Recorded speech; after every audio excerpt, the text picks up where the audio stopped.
मसीह तेरी आस्था, हाथों में फूल है प्यार के। तू हमें पाले, तू ही संभाले, तेरी दया पाए सदा, आते हैं गाते हम। तू अपनाए, दिल सुख पाए, तेरे भवन तेरे चरण शीश झुकाते हम।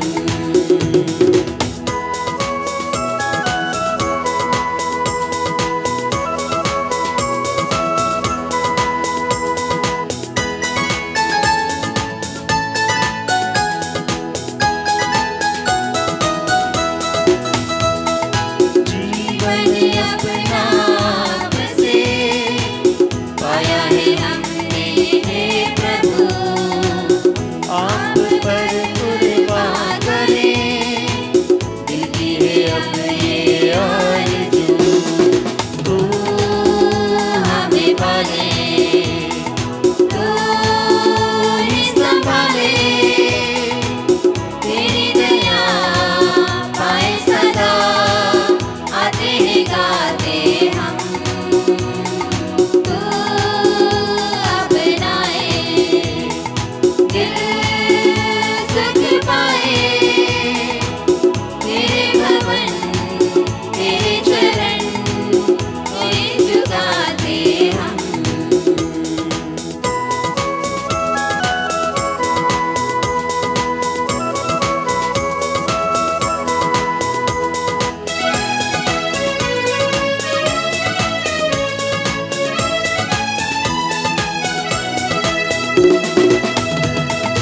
हम तो बस ये मांगते, जीवन अपना हो सफल, आपके आशीष से सुंदर बने हर एक पल। तू हमें पाले, तू ही संभाले, तेरी दया पाए सदा, आते हैं गाते हम। तू अपनाए, दिल सुख पाए, तेरे भवन तेरे चरण शीश झुकाते हम। पिता और पुत्र और पवित्र आत्मा के नाम पर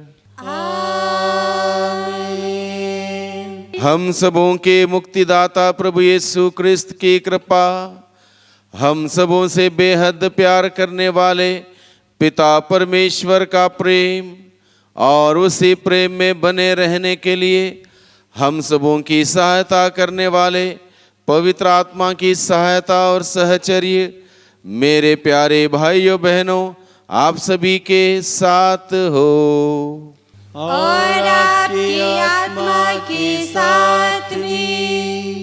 प्रभु ख्रिस्त में प्यारे भाइयों बहनों, फिर एक बार प्रभु ने हम सबों को उसके पवित्र मंदिर में आने का सौभाग्य प्रदान किया है। और आज के इस प्रातः काल में हम सभी प्रभु के द्वार में आए हैं उस प्रभु को धन्यवाद देने के लिए, उसकी स्तुति करने के लिए, आराधना करने के लिए, महिमा करने के लिए, उसका जय जयकार करने के लिए, क्योंकि वो महान है, सर्वशक्तिमान है, सर्वसंपन्न है, सर्वव्यापी है। वो हम सबों से बेहद प्यार करता है।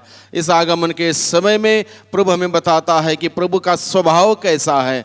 प्रभु दया से द्रवित होने वाला वो ईश्वर है, वो तरस खाने वाला वो प्रभु है। वो हम सभी मनुष्यों पर तरस खाता है, हम सबों पर दया दिखाता है। इसलिए आज के पहले पाठ के द्वारा प्रभु हमें बताता है, जब प्रभु हम पर दया दिखाता है, वो दया के कार्य हमारे साथ करता है, हमारे लिए हर प्रकार के इंतजाम करता, प्रबंध करता है। उसी प्रकार से आज के सुसमाचार के द्वारा हम सुनते हैं, प्रभु दया से द्रवित होकर तरस खाकर लोगों को अलग अलग प्रकार के आशीर्वाद, अलग अलग प्रकार के कार्य लोगों के जीवन में करते हैं। साथ ही साथ प्रभु हम सबों को आज के सुसमाचार के द्वारा हमें बताते हैं वही दया के कार्य को आगे बढ़ाने के लिए प्रभु ने हम सबों को चुना है।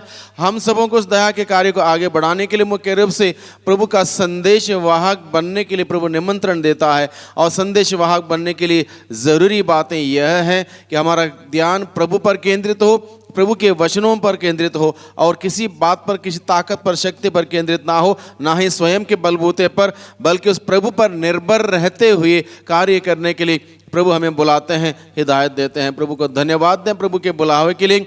इस आगमन के समय में हम अपने आप को प्रभु के हवाले कर दें, प्रभु के हाथों में समर्पित कर दें, ताकि प्रभु हम में उस अनुग्रह को, उस आशीषों को भर दें, जिससे कि हम प्रभु की योजना के मुताबिक कार्य कर सकें।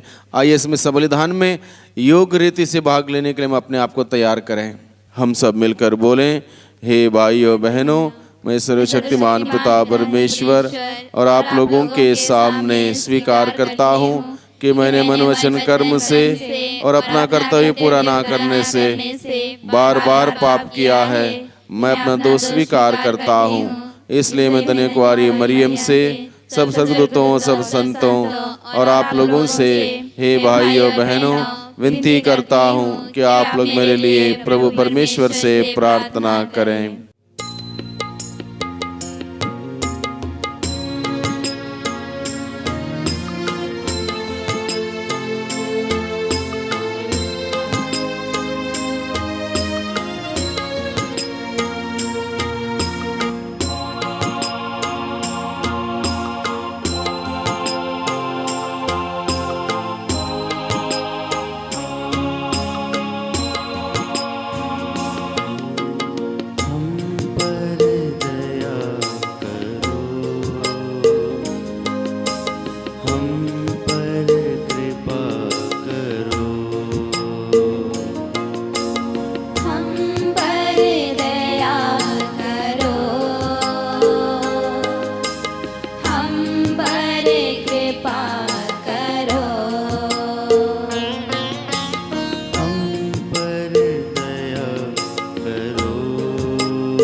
सर्वशक्तिमान ईश्वर हम लोगों पर दया करें और हमारे पापों को क्षमा करते हुए हम सबों को अनंत जीवन प्रदान करें।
चलाता है, पकड़ पकड़ कांटों से रक्षा मेरी करता है। ऊंची नीची घाटी से वही मुझे चलाता है, कंकड़ पत्थर कांटों से रक्षा मेरी करता है। अगर राह में वही मुझे पा लेता है, प्रभु यीशु मेरा चरवाहा है, मुझे कोई कमी नहीं होगी।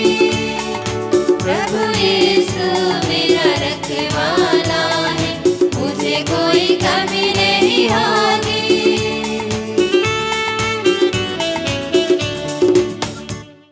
हम प्रार्थना करें। हे सर्वशक्तिमान ईश्वर, तू दयालु ईश्वर है। हम बड़ी उत्कंठा से तेरे पुत्र के स्वागत की तैयारी कर रहे हैं।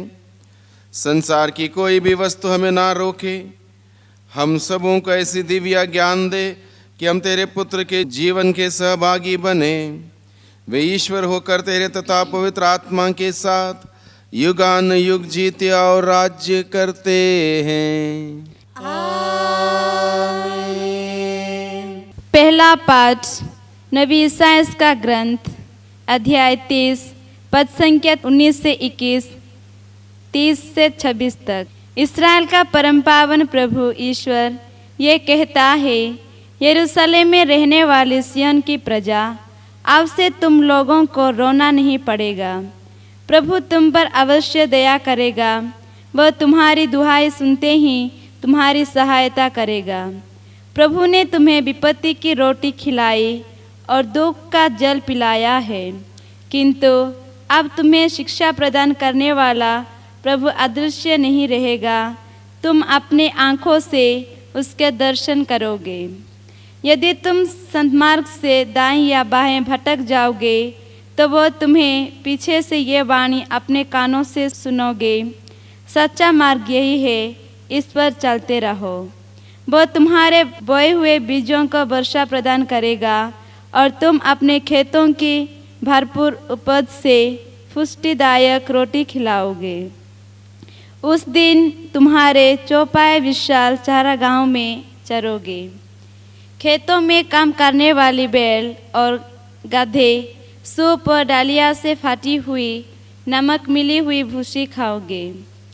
महाबत के दिन जब गढ़ तोड़ दिए जाएंगे, तो हर एक उत्तंग पर्वत और हर एक ऊंची पहाड़ी से उमड़ती हुई जलधाराएं फूट निकलेंगी।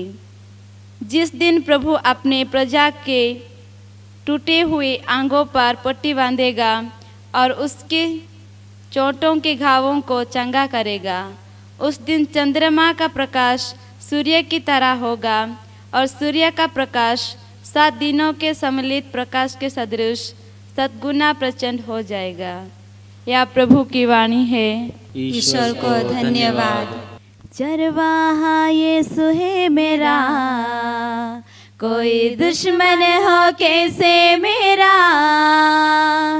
चरवाहा यीशु है मेरा, कोई दुश्मन हो कैसे मेरा। Alleluia, alleluia, alleluia, alleluia, alleluia, alleluia, alleluia। प्रभु आप लोगों के साथ हो और आपकी आत्मा के साथ भी। संत मत्ती के अनुसार पवित्र सुसमाचार। प्रभु की जय। यीशु सभागृह में शिक्षा देते, राज्य के सुसमाचार का प्रचार करते, हर तरह की बीमारी और दुर्बलता दूर करते हुए सब नगरों और गांवों में घूमते रहते थे। लोगों को देखकर यीशु को उन पर तरस आया, क्योंकि वे बिना चरवाहे की भेड़ों की तरह थके मांदे पड़े हुए थे। उन्होंने अपने शिष्यों से कहा, फसल तो बहुत है परंतु मजदूर थोड़े हैं, इसलिए फसल के स्वामी से विनती करो कि वह अपनी फसल काटने के लिए मजदूरों को भेजें। यीशु ने अपने 12 शिष्यों को अपने पास बुलाकर उन्हें अशुद्ध आत्माओं पर अधिकार दिया और अशुद्ध आत्माओं को निकालने तथा हर तरह की बीमारी और दुर्बलता दूर करने की शक्ति प्रदान की। यीशु ने इन 12 को ये अनुदेश देकर भेजा, अन्य राष्ट्रों के यहाँ मत जाओ और समारियों के नगरों में प्रवेश मत करो, बल्कि इज़राइल के घराने की खोई हुई भेड़ों के यहाँ जाओ। राह चलते या उपदेश दिया करो, स्वर्ग का राज्य निकट आ गया है। रोगियों को चंगा करो, मुर्दों को जिलाओ, कोढ़ियों को शुद्ध करो, नरक दूतों को निकालो। तुम्हें मुफ्त में मिला है, मुफ्त में दे दो। यह प्रभु का दिव्य सुसमाचार है।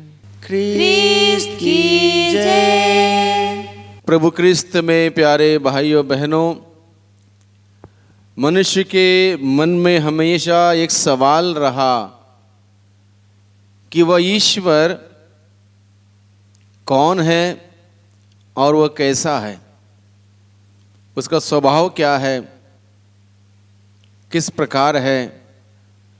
इस प्रकार के अलग अलग सवालों को लेकर लोग जीते हैं और इन सवालों का उत्तर ढूंढने का प्रयास करते हैं। पवित्र बाइबल हमें इन सभी सवालों का उत्तर देता है, वो सच्चे ईश्वर की परिचय देता है, उसका स्वभाव बताता है। मुख्य रूप से आज के सुसमाचार के द्वारा बताया गया है, लोगों को देखकर यीशु को उन पर तरस आया। He had compassion on them. Our God is compassionate God. तरस खाने वाला वह ईश्वर है, लोगों पर तरस खाता है। एक कंपैशन या फिर तरस खाना प्रेम से और बढ़कर है, या प्रेम की गहराई हम बता सकते हैं। ईश्वर इंसान पर तरस खाता है, वो उनके लिए सब कुछ करता है, हर प्रकार का इंतजाम करता है, हर प्रकार का प्रबंध करता है। जिस प्रकार से हम सुसमाचार में सुनते हैं, उन पर तरस आया क्योंकि वे बिना चरवाहे की तरह भेड़ों की तरह थके मांदे पड़े हुए थे। उन्होंने अपने शिष्यों से कहा, फसल तो बहुत है परंतु मजदूर थोड़े, इसलिए फसल के स्वामी से विनती करो कि वह अपनी फसल काटने के लिए मजदूरों को भेजें। तो उन्होंने क्या किया?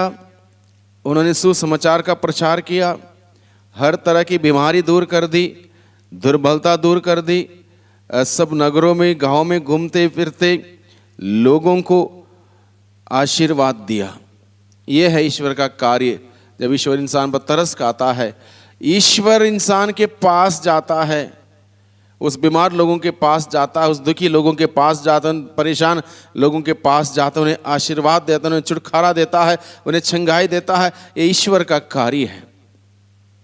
वो ईश्वर हम सबों के साथ यही करता है क्योंकि वो हम सबों पर तरस खाता है। He has compassion on us.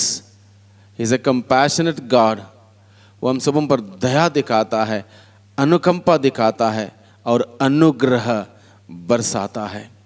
आज की पहले पाठ हमने सुना, वह तुम्हारी दुहाई सुनते ही तुम्हारी सहायता करेगा। वो तुम्हारी प्रार्थना सुनते ही तुम्हारी सहायता करेगा, क्योंकि वह हम सबों से बेहद प्यार करने वाला वो ईश्वर है, दया दिखाने वाला वो ईश्वर है, हम पर तरस खाने वाला वो ईश्वर है। इसलिए हमारी पुकार सुनते ही हमारी सहायता करने के लिए वो दौड़ आता है। यहाँ पर लिखा है, इज़राइल का परम पावन प्रभु ईश्वर यह कहता है, यरूशलेम में रहने वाले सियोन की प्रजा, अब से तुम लोगों को रोना नहीं पड़ेगा, क्योंकि तुम्हारा ईश्वर तुम्हारे आंसुओं को पोंछने के लिए तुम्हारे पास आने वाला है। आगमन के समय में प्रभु हमें बताता है, वो ईश्वर हम सबों के आंसुओं को पोंछने के लिए हमारे पास आ रहा है। प्रभु तुम पर अवश्य दया करेगा, वह तुम्हारी दुहाई सुनते ही तुम्हारी सहायता करेगा। प्रभु ने उन्हें विपत्ति की रोटी खिलाई और दुख का जल पिलाया है, किंतु अब तुम्हें शिक्षा प्रदान करने वाला प्रभु अवश्य अदृश्य नहीं रहेगा। तुम अपनी आंखों से उसके दर्शन करोगे। यदि तुम सन्मार्ग से दाएं या बाएं भटक जाओगे तो तुम पीछे से यह वाणी अपने कानों में सुनोगे, सच्चा मार्ग यह है, इसी पर चलते रहो। यानी कि वो ईश्वर निरंतर हम सबों के साथ है। हम जरा दाएं या बाएं हो जाएं, हल्का पुल्का भटक भी जाएं, तुरंत तो हमें अपने मार्ग के बारे में याद दिलाएगा। यानी कि वो ईश्वर कितना हम सबों से प्यार करता है, कितना तरस खाता है, हम सभी उस ईश्वर के नज़र में कितना महत्वपूर्ण है, इस बात को हम समझ सकते हैं। इसलिए भाइयों बहनों, आगमन के इस काल में हम उस प्रभु के पास जाएं और उस प्रभु का हमारे दिल में स्वागत करें। प्रभु का आगमन होने दें हमारे घर में, हमारे परिवार में, हमारे दिल में, हमारे मन में यीशु का आगमन होने दें। और जहाँ जहाँ यीशु का आगमन होता है वह हर प्रकार के बंधन खुल जाते हैं। जिस प्रकार से सुसमाचार में हम सुनते हैं, यीशु ने इन 12 को ये अनुदेश देकर भेजा, अन्य राष्ट्रों के यहाँ मत जाओ और सामरियों के नगरों में प्रवेश मत करो, बल्कि इज़राइल के घराने की खोई हुई भेड़ों के यहाँ जाओ। यानी कि वो ईश्वर खोजने के लिए इस धरती पर आया और हम सबों को बताता है वो खोज करना चाहता है उन भेड़ों की जो खो गए हैं, उनसे दूर चले गए हैं, झुंड से बिछुड़ गए हैं, अलग हो गए हैं, उन सबों को बुला रहा है। हो सकता है बहुत सारे लोग अनेक कारणों से चर्च छोड़ गए हों, चर्च छोड़ के दूर चले गए हों, चर्च नहीं आते हों, मिस्सा बलिदान में नहीं आते हों, प्रार्थना में नहीं आते हों। आगमन के समय में प्रभु हमें बताता है, खोई हुई भेड़ों के पास जाओ, उन्हें ढूंढ निकालो, उन्हें वापस लाओ, उसे झुंड में लाओ।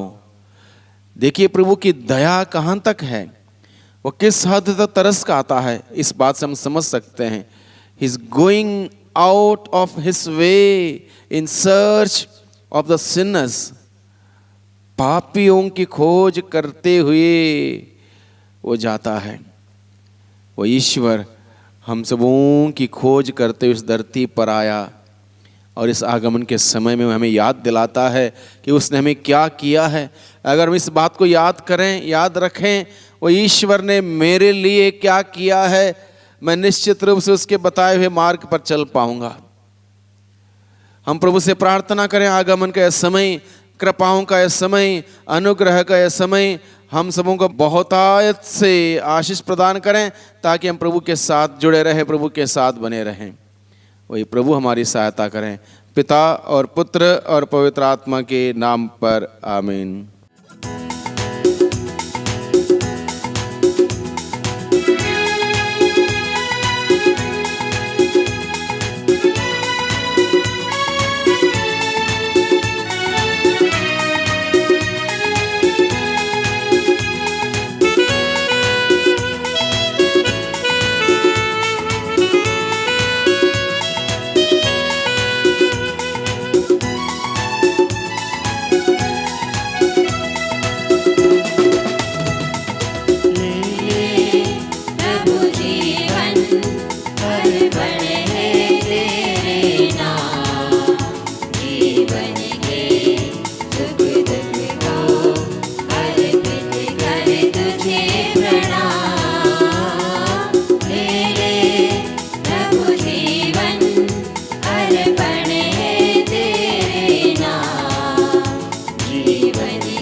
भाइयों बहनों, प्रार्थना कीजिए कि सर्वशक्तिमान पिता परमेश्वर मेरा और आप लोगों का यह बलिदान स्वीकार करें।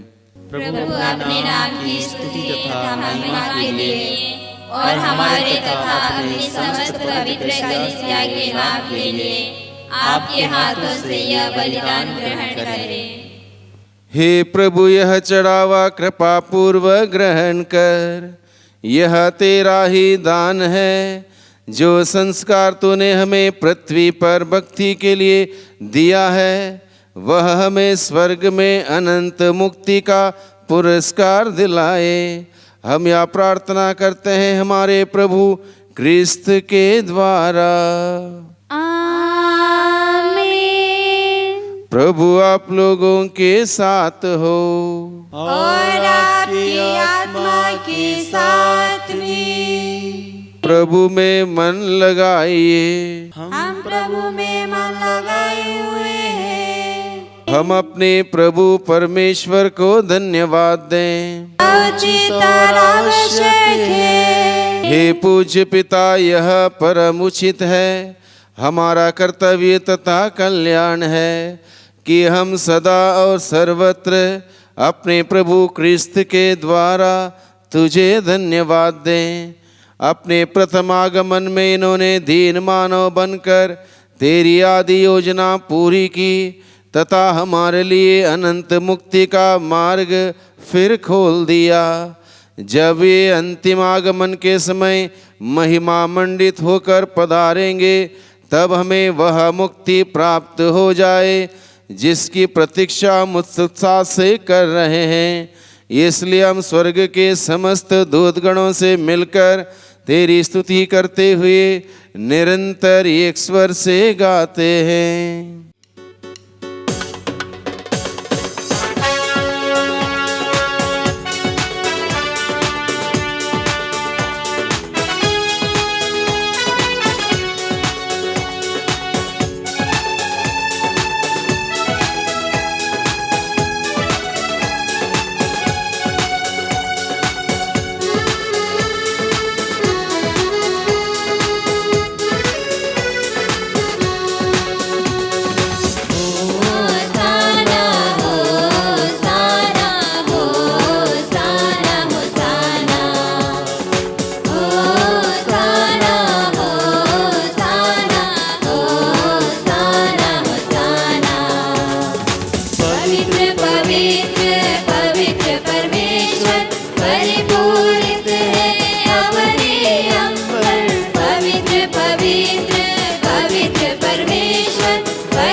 मिस्सा बलिदान का सर्वोत्तम समय है।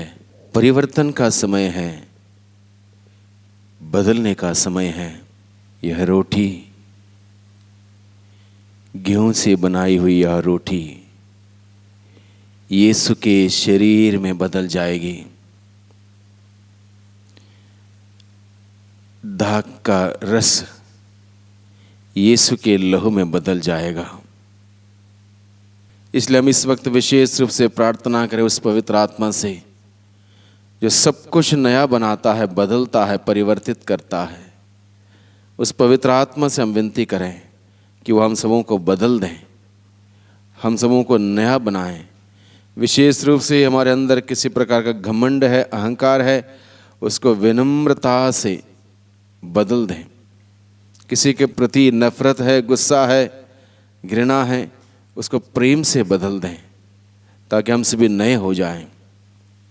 उस पवित्र आत्मा से हम प्रार्थना करें। अपने हाथों को खोलें, आंखों को बंद रखें, पवित्र आत्मा को पुकारें।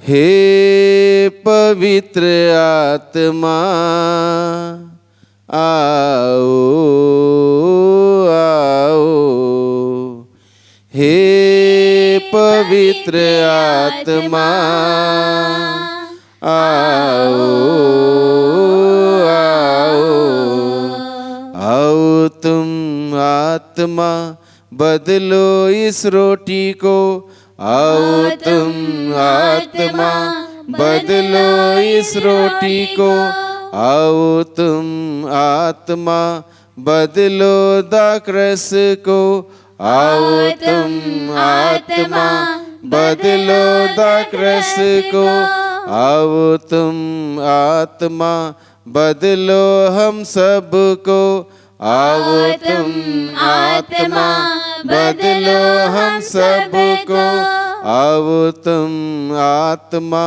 बदलो संसार को, आओ तुम आत्मा बदलो संसार को, हे पवित्र आत्मा आओ आओ, हे पवित्र आत्मा आओ आओ। हे परमपिता, तू वास्तव में पवित्र है। यह उचित है कि तेरी समस्त सृष्टि तेरा गुणगान करें, क्योंकि अपने पुत्र हमारे प्रभु यीशु क्रिस्त के द्वारा और पवित्र आत्मा की शक्ति से तू सभी प्राणियों को जीवन तथा पवित्रता प्रदान करता है। तू सब युगों में अपनी प्रजा एकत्र करता है कि दसों दिशाओं में दिन रात तुझे निर्मल बलि चढ़ता रहे। इसलिए हे पिता, हम तेरी दीन प्रजा तुझसे निवेदन करते हैं, हमारा उपहार पवित्र आत्मा की शक्ति से दया पूर्वक पवित्र कर, कि यह तेरे पुत्र हमारे प्रभु यीशु क्रिस्त का शरीर तथा रक्त बन जाए। उन्हीं की आज्ञा से हम यूकरिस्त का यह समारोह मना रहे हैं। जिस रात को यीशु मृत्यु के लिए सौंपे गए, उन्होंने रोटी ली, तुझे धन्यवाद दिया और रोटी तोड़कर उसे अपने शिष्यों को देते हुए कहा, तुम सब इसमें से लो और खाओ, यह मेरा शरीर है जो तुम्हारे लिए बलि चढ़ाया जाएगा।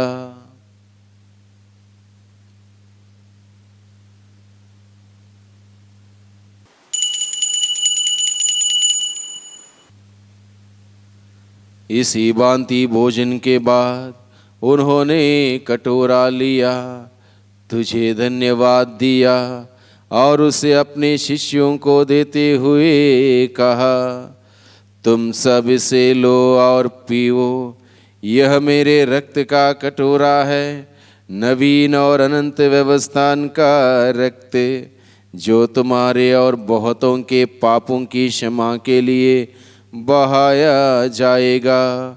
तुम मेरी स्मृति में यह किया करो।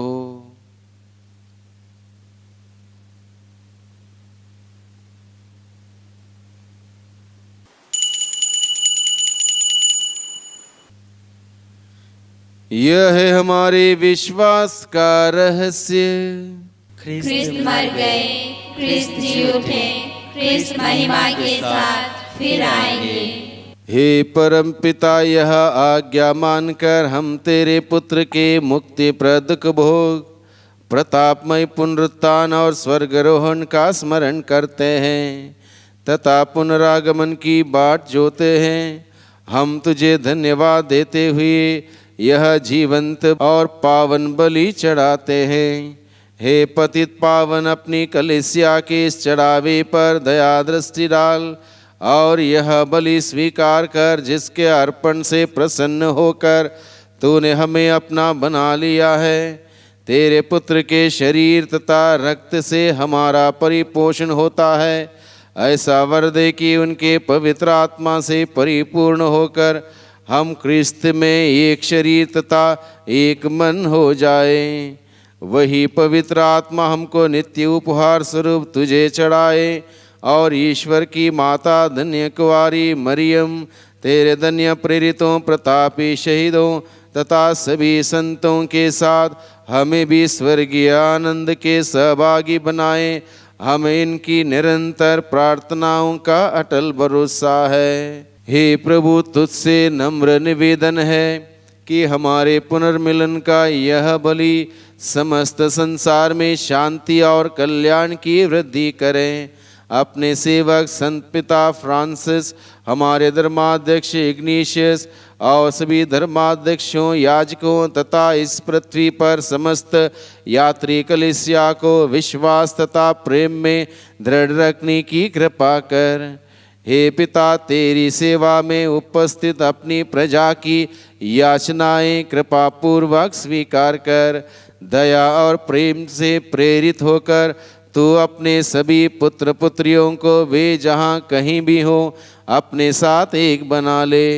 हे प्रभु, हमारे मृत भाई बहनों को अपने राज्य में प्रवेश पाने दे और उन सबको भी जो तेरी सेवा करते हुए परलोक सिधार चुके हैं। हम लोग भी वहीं पहुँचने की आशा करते हैं कि हम सब एक साथ तेरी महिमा के दर्शन से अनंत काल तक तृप्त होते रहें। हमारे प्रभु ख्रिस्त के द्वारा, जिनसे संसार को सभी शुभ दान प्राप्त होते हैं। इन्हीं प्रभु ख्रिस्त के द्वारा, इन्हीं के साथ और इन्हीं में, हे सर्वशक्तिमान पिता परमेश्वर, पवित्र आत्मा के साथ तुझे समादर तथा महिमा युगान युग मिलती रहती है। आमीन, आमीन, आमीन।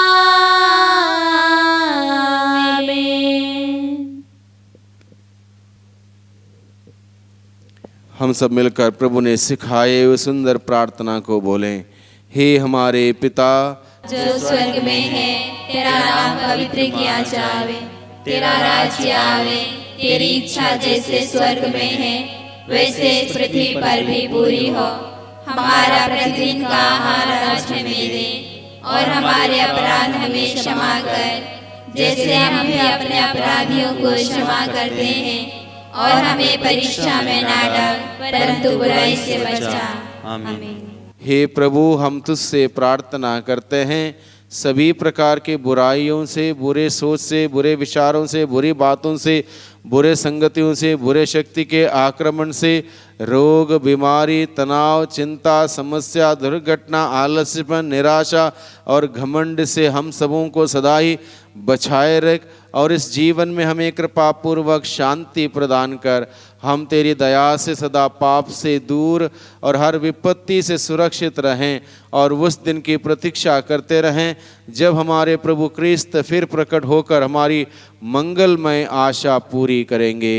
क्योंकि तेरा राज्य, तेरा सामर्थ्य और तेरी महिमा अनंत काल तक बनी रहती है।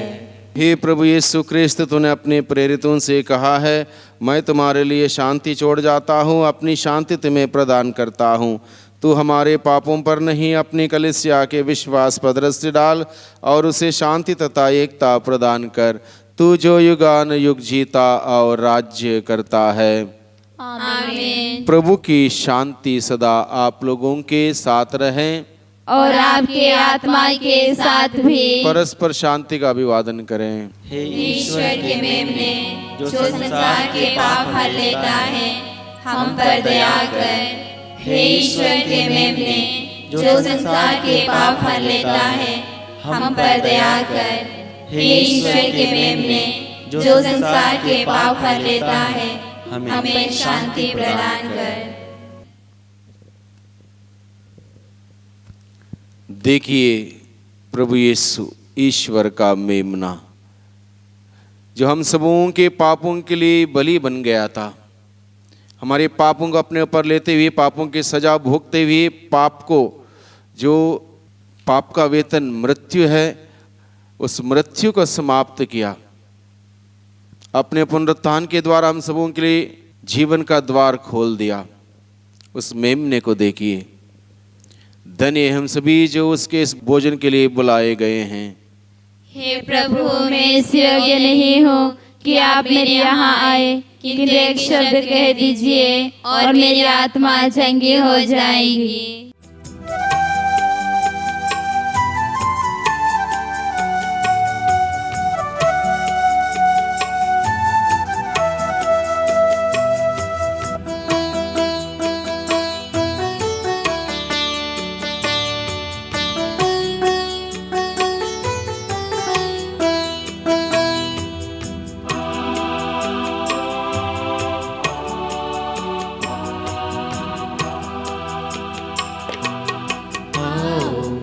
यीशु आओ, मेरे दिल में आओ, आओ यीशु आओ, मेरे दिल में आओ।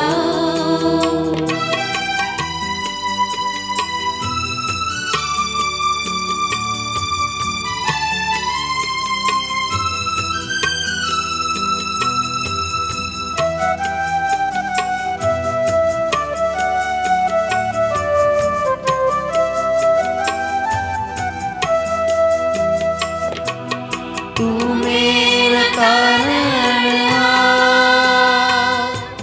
तू ही है पालनहार। तू मेरा तारनहार, तू ही है पालनहार। मेरे दिल में आओ, मेरे दिल में आओ, मेरे दिल में आओ। मेरे दिल में आओ, मेरे दिल में आओ, मेरे दिल में आओ, आओ यीशु आओ, मेरे दिल में आओ, यीशु आओ,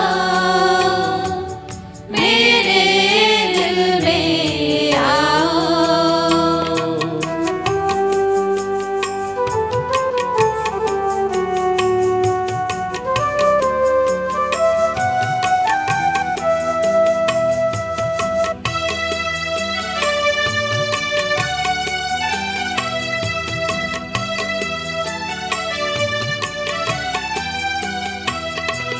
तू मेरा सर्वस्व है,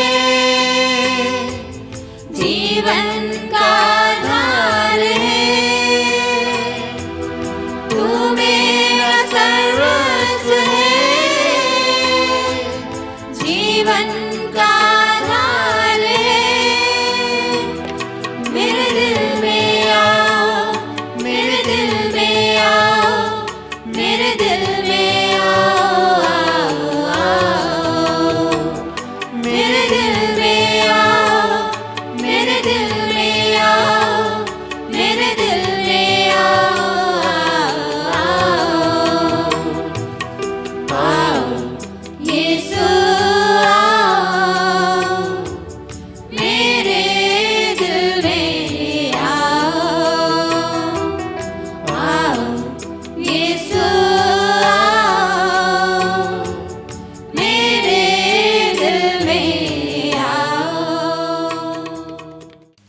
प्रार्थना करें।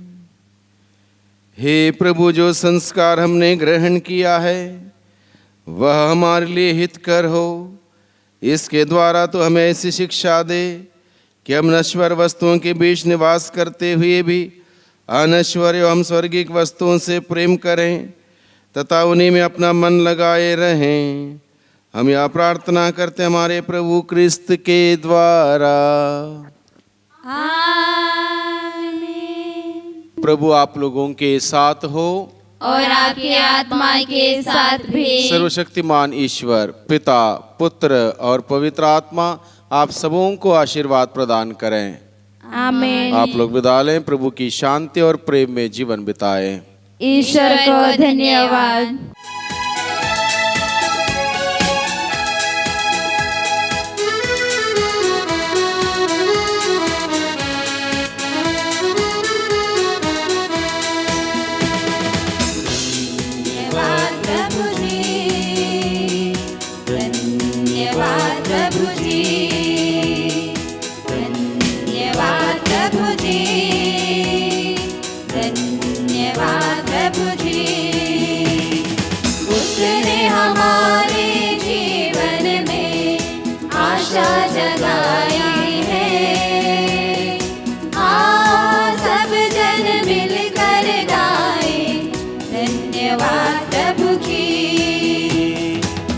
धन्यवाद